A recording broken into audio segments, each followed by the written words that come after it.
Hi, I'm Alabama House Representative Nathaniel Ledbetter, and with me today is State Senator Steve Livingston from Senate District 8. We're proud to be with y'all today, an opportunity to talk a little bit about the legislative session as we move forward. we've had an interesting start. As most people know, Governor Ivey had put forth a piece of legislation called Rebuild Alabama. It's something you and I have talked about for the last 4 years about the failing infrastructure. We've done two State of the States here, one up here at the Northeast Community College and one down at Fort Payne City. And we talked about this was coming. We knew there was an infrastructure bill coming. We didn't know what it looked like, and we knew something was coming. We thought there was a possibility of a special session coming on. And the advantage of a special session is you can strictly focus on the one issue in the call. That's right. Yeah, and I think Governor Ivey wanted to be where we could get enough education, know exactly what she had put in the bill, and let us ask all the questions that we wanted to ask. I know in the House Chairman Bill Poole, over the Education Trust Fund, carried a piece of legislation for the governor, And did an excellent job. he did a tremendous job. Bill's a very sharp man, and certainly appreciate his efforts on asking every question I think that was asked, and through the period that we went through that week, anything that was asked was given in full disclosure, and certainly commend him for that. Since this legislation raised revenue, it had to start originating in the House of Representatives this year, and I didn't listen to a lot of the debate other than what I could pick up from the committee room in the office. I didn't sit in it, but there were a lot of questions asked about what this did, how it was going to be spent, Right. how it was affected. Some misinformation, as always, got out talking about an increase in license fees for motorcycles and cars. That was all, once you read the bill, it was all part of the legislation that was in there. And the only increase there is on hybrids and electric cars. That's right. It just opened up that piece of legislation that had been passed that was already in place. Right. It was already in place. It just had to open it up because it added EVs and hybrids that we didn't have. Alabama wasn't getting anything off of electric vehicles and hybrids. And that's all that did. And the thing I think you and I talked about, Steve, is the opportunity to let people know and let them kind of give them an idea of what all went through this. Of course, we've been talking about it in this district for 4 or 5 years, and so our infrastructure was getting in failing shape. I mean, we had a D plus with our infrastructure. Most of our bridges are over 50 years old. Alabama has to maintain some 213,000 miles of roads. Some 100 bridges in Jackson County alone over 50 years old. I'm not sure the number in DeKalb County. I'm not either. I know we had talked with the superintendent, and he had talked with the transportation superintendent. In DeKalb County alone, our buses were traveling some 30,000 miles a year just go around bad bridges. And a similar number in Jackson County. So it's costing money to do that. Well, it is costing money. It's also a safety factor. Absolutely. With our children and our grandchildren, and certainly our families going across those dilapidated bridges. And the thing is, and to break it down, the last time a tax was passed was in 1992. And as we know, automobiles back then was getting between 12 and 15 miles to the gallon.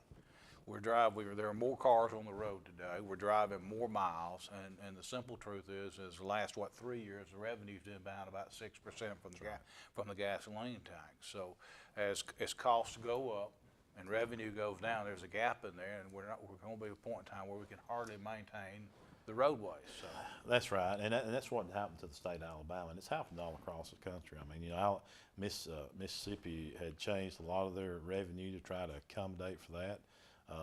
Tennessee just passed a 10-cent sales road fee like us, and then Georgia passed a 26 cents gasoline, including a $5 bed tax every night that you stayed there. Had $5 and went from lodging fee to and in reality, Alabama, we'd lost about $123 million in our revenue to repair and to maintain our roads because of the efficiency of the cars. Had gotten so much better. At the same time, construction costs had went up over 250%. So like you said, the gap was getting wider and wider. And when it comes to the point where companies are telling you we're not going to expand, or if you're not willing to invest in your state, why should we? We have a problem. Nathaniel, I heard an overall number, and I don't remember how much investment we have in the transportation system in Alabama. Was it $399 billion we've currently got invested in the transportation system. We've got to be able to maintain that. You don't buy your car and don't ever do maintenance to it. Yeah. And the thing is, this isn't something that just happened all of a sudden. I mean, And we talk about our state and what's happened since you and I have been in. I mean, the things that's happened with our state, I'm proud of the fact that, you know, we've cut $1.2 billion of waste. In the last 8 years. That's right. We've got 6,000 less employees. We've paid off almost $1 billion in what we own. I mean, this is a problem we are faced with that we kind of inherited this. That's right. But you know, yet in 2015 we passed the 3 economic development bills. It kind of turned the corner on economic development in Alabama, and it brought forth the jobs. You know, Governor Ivey's announced some almost 16,000 jobs since she took office in April of 17. It's amazing what's happened in Alabama. We're building Toyota, Mazdas in Huntsville, and just south of there, Mercedes announced electric car plant, Honda, Hyundai, and down in Mobile you got Airbus, and Austal building ships. Our economy is going great guns right this It's booming. You know, I had a chance to talk with Greg Canfield yesterday, and of course he's, as you and I know, Greg is over our commerce and helps us to recruit those businesses. Secretary Canfield does a great job. He does a great job, and we try to give him tools to work with. And you know, he had made mention. I talked with the League of Municipalities, and I really feel strongly that, you know, part of this money, as you know, and I think Chairman Poole put it the best. This is one fleeting moment for our state, for the state of Alabama. I think I know where you're headed. You want to finish it? Yeah, I mean, Senator Shelby is now over appropriations, our senator, which is probably the most powerful position in federal government. And he has told us if we could get the matching money for Mobile Bay, that he would give us 75% of that. Well, we just simply didn't have the money to match it. And so with this bill that goes into Mobile, this will help us expand Mobile and make it the 3rd largest deep port in the United States. And you know, this is a once in a lifetime shot, like you said. We've got the Republicans have a 3-vote majority in the U.S. Senate. That can certainly change in the 2020 election. And at that point in time, Senator Shelby no longer holds the checkbook, and it may not be available to do that again. Yeah, and I think that's what it was impressive to me when I had a chance to visit the Mobile Bay is that all 67 counties of our state are touched. It brings some $22 billion of Alabama products goes out of that port today. Every day. But because it's not deep or wide enough, we can't get the post-Panamax ship in. The big cargo carriers. That's correct. right, the big cargo carriers. They currently have to go to the East Coast to go That's out. right. So a lot of the automobiles, Steve, and you know this, are going to Savannah. Are going to Savannah. That's to correct. Go out. So this certainly is a game changer. But for us, for our farmers here in DeKalb County, a large portion of what they grow goes out of the Port of Mobile. We've become the #1 chicken producing county in the state, and a good bit of that crop goes out of Mobile. That's exactly right, and along with other things. So I thought Mayor Battle had brought it up the best when somebody asked him about perhaps the money going down there. He said, we've got this little thing out here called Toyota Mazda. It's going to have 4,000 jobs. Yeah. They got to get their cars to market. Yeah, and he was very supportive of it. You know, the thing about it is when we look at it from an economic standpoint, I think it puts us on a different level. I think it's a game changer for our state. You know, it's wasn't an easy vote for any of us. Absolutely. You pray about it and you try to do what's right. And I think, people put us in office we see all the statistics. We get to see the preview to what's happening in our state, how it's affecting our state. And I think at the end of the day, if we're going to be the people as far as leaders we need to be, we got to make the tough decisions. And, for me, it's about the next generation and not the next election. So, our roadways are evidently in bad shape. Everybody complains about them. I had one of my sweet ladies at church tell me just recently that she had hauled a friend to Huntsville, the doctor. She said, "Have you ridden on Highway 72 going to Huntsville?" I said, "Yes, ma'am. Just getting the inside lane. It's much better than that outside lane." Yeah. And maybe we can pass this bill. Yeah. The two things I think needs to be noted too, and this is just trying to give everybody a breakdown of what we looked at, and what we've seen, so people can understand, the reasoning behind it. But according to we did and we talked about there'd been over 31 series of meetings. This has been going on for some time. It's been going on for quite some time, yes. And University of Alabama and University of Texas A&M both did a study on our road system in Alabama. One of them come back and said that Alabamians are spending between $280 and $880 per year on either slow traffic, stop traffic, or stall traffic. You're talking about just congestion alone. Just congesting along. And that's not counting, you know, the potholes that we're here in rural Alabama. Well, they're not just in rural Alabama. I had a guest in the office this week in Montgomery, and he said, you know, if we'd have passed this tax earlier, it would have saved me $376. I said, $376? Yeah, the towing bill was $300. I busted a tire on the interstate today. So. Well, and that's the thing. I mean, this too, once we start the series of construction, I think Texas A&M said it would save the average Alabamian up to $300 a year just off of car repairs once it's implemented. So. And I think we'll see some of it pretty quick. I mean, you know, somebody had asked me, I guess I was on Jeff Poor the other day, the Huntsville station, and they asked me about how soon I thought we'd see it. And I think we'll see some this summer, or, you know, not this summer, but the following summer. Yes. Because I've talked to our county commission president, and in the bill, it allows county commissions to bond half of the money that they got coming in.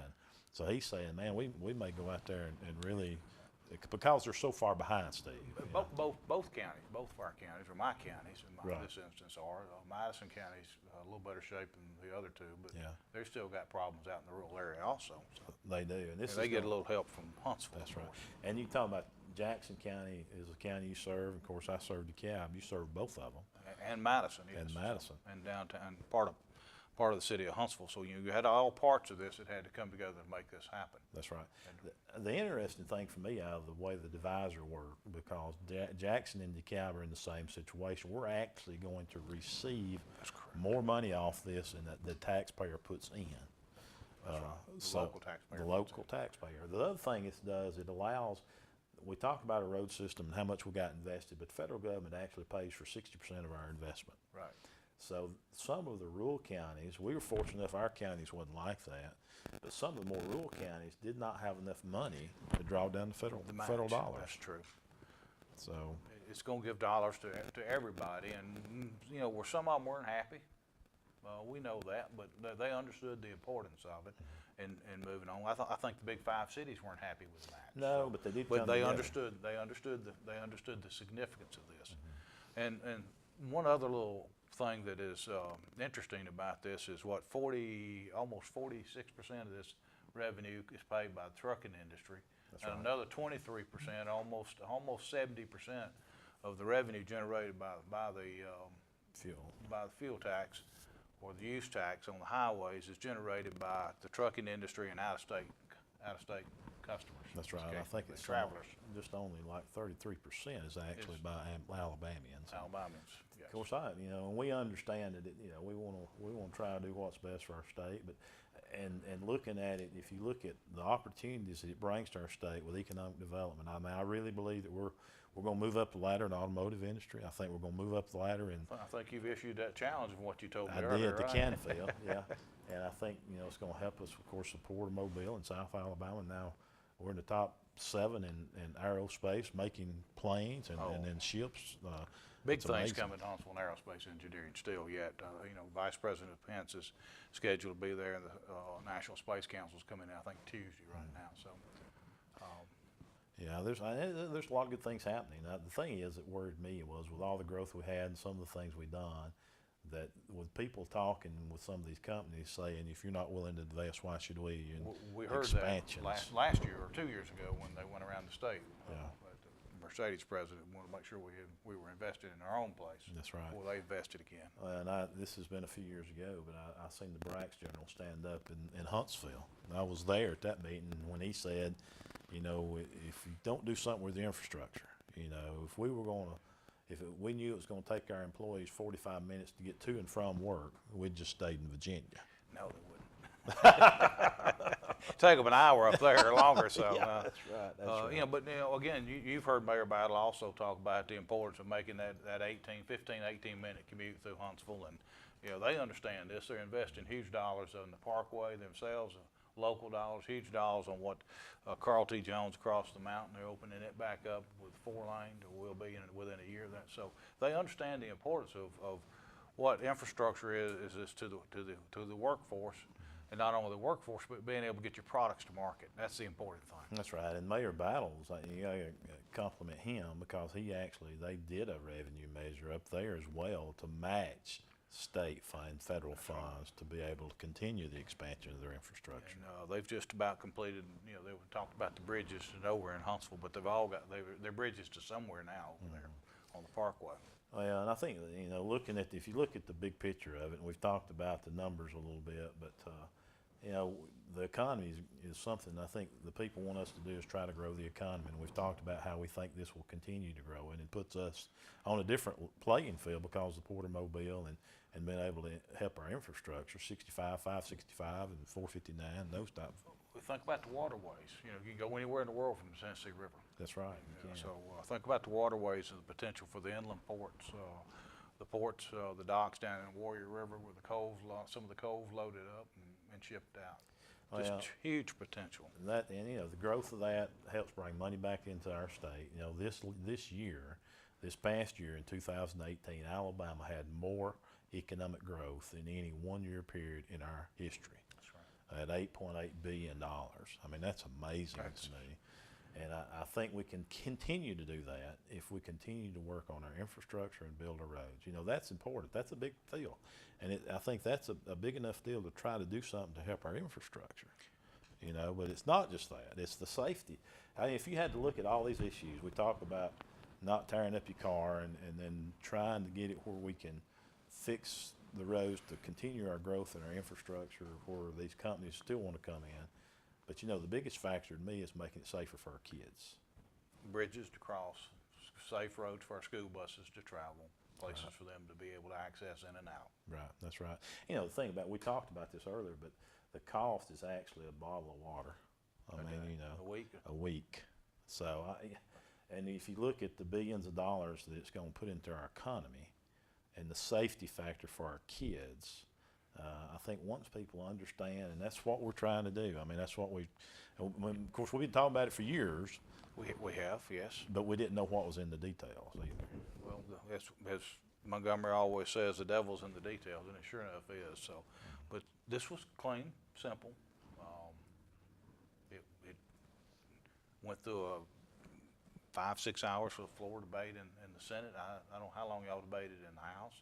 There were amendments offered. Yeah. Well, the thing I think too, Steve, and you know, we hadn't alluded to, but I think it's very important that people know the only thing this can be spent on is infrastructure. Roads and bridges. Can't build buildings. And of course, we talked about the portion that goes to Mobile Bay and to the port is spelled out in there. And besides that, it's roads and bridges. It doesn't pay salaries. It doesn't do anything else. I've heard some people say, in a meeting I was in, asked, well, is this going to help pay for the prisons? No, it's not going to do that. It's not going to do. You know, this is just for roads and bridges. Well, it's called Rebuild Alabama, and I think most people would agree that it's time to do something to most of our roadways. Yeah. This particular heavy spring rains did some significant damage in the 8th Senate District. I think totally I have 11 slides on the sides of mountains. County Road 17, I think, is probably the worst one that we have photographic evidence on. You can see that picture on my Facebook page. Got a 4-year-old young man standing there in the gap where the road slid and is as tall as he is, and it's pretty traumatic. So lots of challenges for these guys. Our county, Jackson County, tells me that they haven't recouped all their FEMA money from the 15 damage. So they're still having to finance that. Yeah, and that's the thing we run into with the counties. You know, we got the slides here in DeKalb, right? What Wade's Gap and Tutwiler, and then 117 we've got some issues with that they've been able to maintain open with it, but it's, you know, we got the other two closed, so it'd be hard to get off a mountain. Got one that's without it, and the other two that are county. That's right. So and we got old 35 that's with the county. So we got 4 bad slides in DeKalb County, and the bottom line is our county commission they just don't have the money to fix them. That's it. Same thing in Jackson County. We're struggling with that. We've gone to see the governor, and I took DeKalb County's issues with me when I went to see the governor and ALDOT folks about some help with those too. So, yeah. Kill Mountain down in Gurley, which doesn't impact anybody that's probably listening to this, but there's 3 access points to Kill Mountain. There's probably 100 homeowners up there and a number of kids that go to school down at Madison County Elementary. But of the 3 access points, 2 of them are closed because of slides. One of them may be a year before it gets back open. And the school bus won't go up any of them, so except the one main entrance.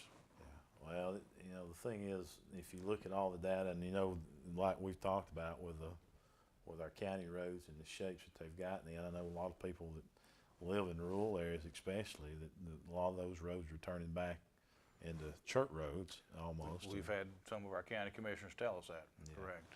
So we know that there's help on the way for some of those, and look for. I know the county commission. I've talked to Commissioner Harcrow, and we certainly appreciate their support on this issue and being out in front with it. And I think they see what kind of impact it will have on our county. And most of our cities have been right in there behind us also. That's right. So everybody's kind of gotten on board with this. They've been looking for money for years to do something, and the truth of the matter is it just hadn't been there because, like we said, we've had an increase in the load and we've had a decrease in revenue. And some massive projects obviously going down in Birmingham that affect this too. So. Right. Well, and that, you know, the thing is, to me, all the things we talk about, I still think about this. I think I would not be responsible, and I'm not talking about anybody else, how they did vote or didn't vote, but I just don't think I would be responsible knowing what I know about our bridge, and that my family and your family and our grandkids are traveling across those bridges, and our school buses can't get across. We got emergency personnel. I had a guy the other day talk about, you know, he had a fire truck, the house caught on fire, the fire truck was on the other side of the bridge, Yeah. and they couldn't get across it to put the family's house out, so they stood there and watched it burn because they had a bridge they couldn't cross. You know, and I just feel like myself, I feel like I wouldn't be responsible if I didn't try to do something to help the people take care of those problems. Well, like you said earlier, this is about being helpful for the future, not the next election cycle. So I think that's the next generation. So I know you guys have recently had the lottery come up. You want to talk a little bit about that, or what you think? We haven't had much of a lottery come up. There's a bill been introduced in the lottery, so Okay. a fairly clean bill. I heard a little bit on the radio this morning that perhaps maybe the Porch Creek Indians aren't happy with that being in the mechanism, so there may be another one coming. I don't know what's going to happen with that, but Senator McClendon has offered up a lottery bill to just basically stand the lottery up, but it's apparently got some language in it. We've been kind of busy on the special session, and then as we get into the first week of the real first week of the regular session, as you well know, we went 3 days this week, which is unusual for us. We don't normally do that, but we usually go Tuesdays and Thursdays, with Wednesday being committee days. And we've tackled the Senate passed out a bill on Thursday to ban Common Core, and it had some of our educators concerned about where they were headed. I don't know what the House will do to it. We'll take a look at it and see, but I think most of their issues have been covered. There was a lot of concern about ACT and workforce skills, and national certification of teachers all that being kicked out. All that's cleanly still available to them, and it's part of the procedures. State Board of Education has really, this isn't the teacher's fault. We've got teachers that are having to do administrative things now rather than teach. We've got guidance counselors in schools that are administrating tests. We're testing our kids to death, and we're not getting anywhere. Our math and reading and scores have been the same they've been for the last 10 years. It's just simply time to make a change, and that's what we've asked the State Department to do. This isn't about our educators out in the field. This is about the State Department making a move. I think Dr. Mackey is probably in the process of, I think he's very much aware of where we are. Yeah. He's just been there a short time, and as Governor Ivey said when she took the helm of the ship, it's a big ship and it takes a little while to change it. So we're trying to help him change it, give him a little push along the way. This doesn't take place till 2021. They've got 2 years to find new curriculum standards that they want to go by. Well, I think that's interesting. You know, the other thing we've looked at, and we'll probably do a press release here in a few days. Instead of doing a platform this year in the caucus, we actually are just taking a statement, building a better Alabama. And I think we're off to start with that. You know, the thing we talked about earlier, instead of, you know, I commend the governor for her leadership. I mean, you know, we inherited this, like you said, and so often when we have problems like this as Alabamians, we are used to seeing the can kicked down the road. And this time we had a solution to the problem instead of kicking the can. too. Absolutely. You know, we've talked, you and I've talked about this before as we've done town halls around DeKalb County and all. You know, we've not had leadership. There's been a void there, and there is no question that Governor Kay Ivey has stepped up, and there is not a void of leadership. If you think there is, just ask her. Yeah, well, I think it's interesting. We had a chance to be with her. We're going to start monthly or every 2 weeks meeting with her for lunch, but we had a round table, you know, and just what do you see as facing our state?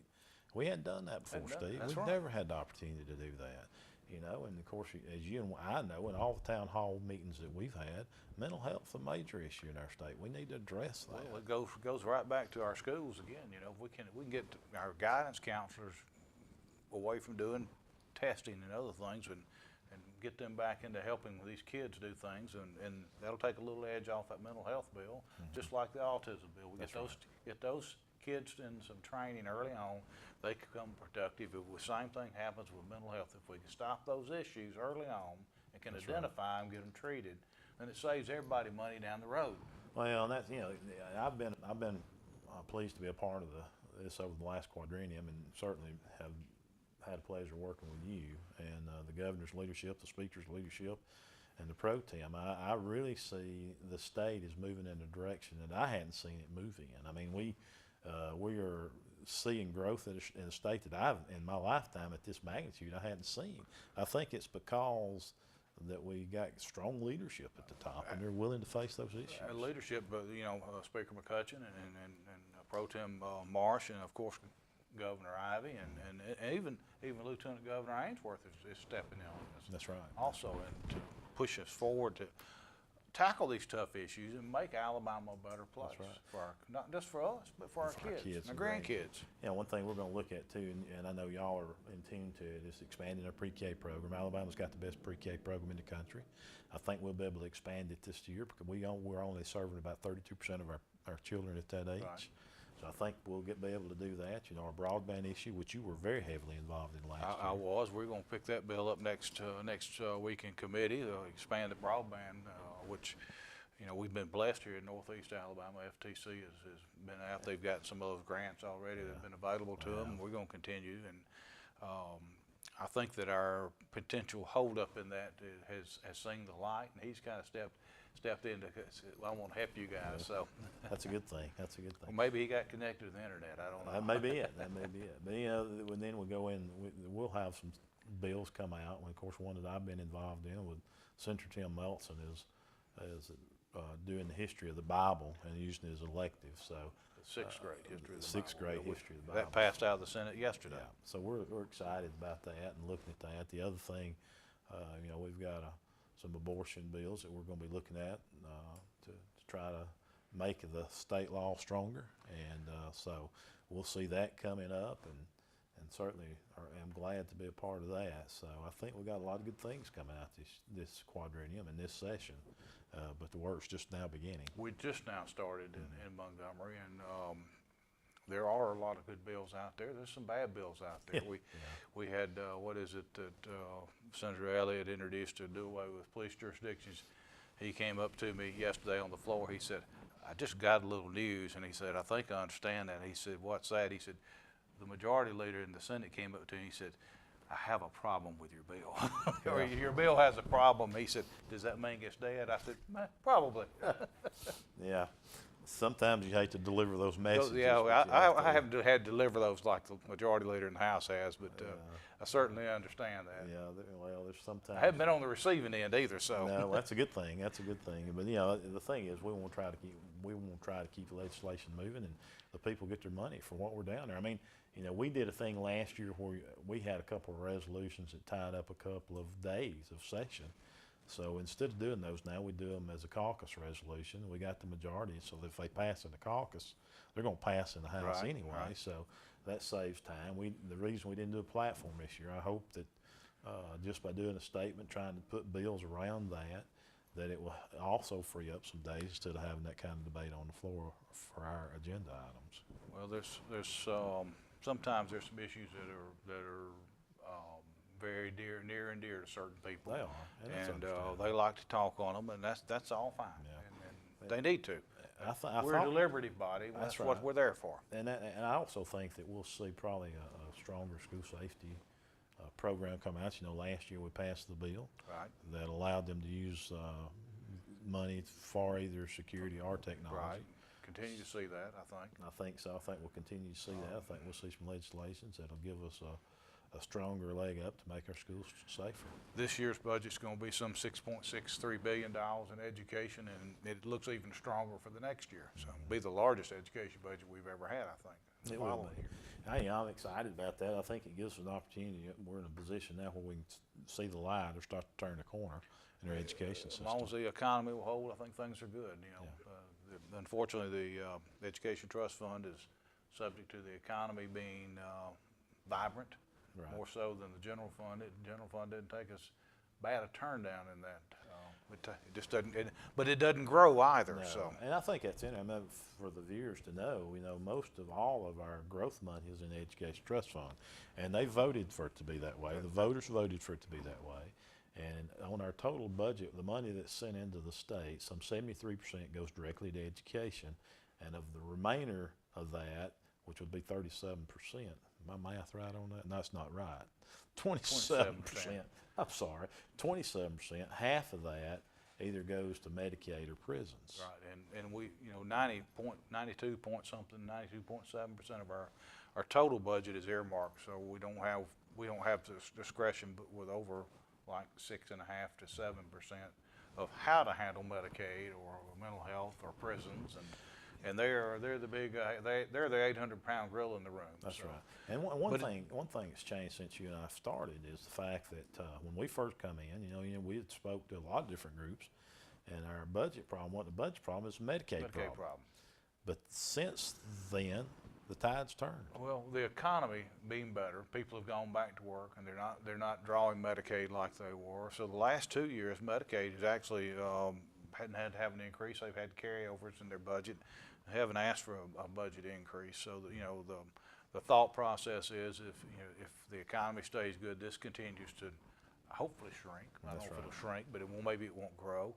And Commissioner Azar will be able to maintain the money out of her budget, or the carryovers, and we won't have to put as much in there. Yeah. And hopefully the economy will stay strong. So. It will, and I think there's going to be a lot of talk about our rural hospitals. As you know, we've had some to close in the state, so there'll be conversation about that. And Commissioner Azar, as you and I know, is from this area, Right. And I think she's done a good job. I think it's been tough. It really has. But like you said, the last 2 years she actually asked for less money. I think this year some $40 million less. Well, the budget process in the first quadrennium, with the 2010-2014 quadrennium that was there before we were, they were really strapped with problems, and they did cutbacks here and cutbacks there. And if any of these agencies had reserves, they were forced to use them to go forward in the budget process. And then we're just now getting to where we've level funded them, the last 2 years. Right. And there's going to be some bumps. There's a few bumps this year, but this next year there's a couple more bumps. And to get people back where they are, we're going to put 50 more troopers on the road, That's I believe. Adding some school resource money, I think we That's talked about. The prison systems is looking to hire 500. 500. Yeah, that's by guards. court mandate. That's by court federal mandate. court. That's correct. Some of that having to do with mental health. That's right. Again, so we put that money in. That money has been put in the Governor Ivey's budget. And I saw the spreadsheet on that Thursday morning. So. Well, if you look at all those issues, and we talk about Alabama's growing, our economy's growing, and we're in the top 5. The efficiency of how the state run, I think we're in the top 3 of the efficient states being run. We got the lowest taxes still than almost any other state. So that's true. Per capita, right? I think things are going in a good direction. We're going good. We talked about the education a while ago a little bit, and it's going to have a very positive budget. So. All in all, I think things look very positive for Alabama. Governor Ivey again has taken the leadership role. She's got a strong staff down there. She changed chief of staff this year and has brought on former Congressman Joe Bonner, who I think is very well liked and very well perceived and exceptionally smart. And, he's been beneficial to her and us too. So. Right. Well, the one thing that I can say about Governor Ivey, she's got an open door policy. I don't think there's been any time that we've had any discussion or had any issues come up that we hadn't been able to just go sit down and talk to her about it. So I appreciate that from her leadership standpoint. Well, the other governor was not that easy to get to, so I will say that, I agree with that. But Governor Ivy has been, and you know, again, her staff has been over backwards this year, and to make sure that we have the information we need. And I think they did an excellent job of leading us through the special session. So. Well, we certainly had an opportunity to kind of let everybody know what we have been going through, and I know your days has probably been like mine during the special session. I usually started at 7 a.m. and usually didn't get back to my room till about 10 that night because it was some long days, but we've put a lot in a short period of time. A lot of information had to be disseminated, and some folks get it quicker than others, unfortunately. Yeah, yeah.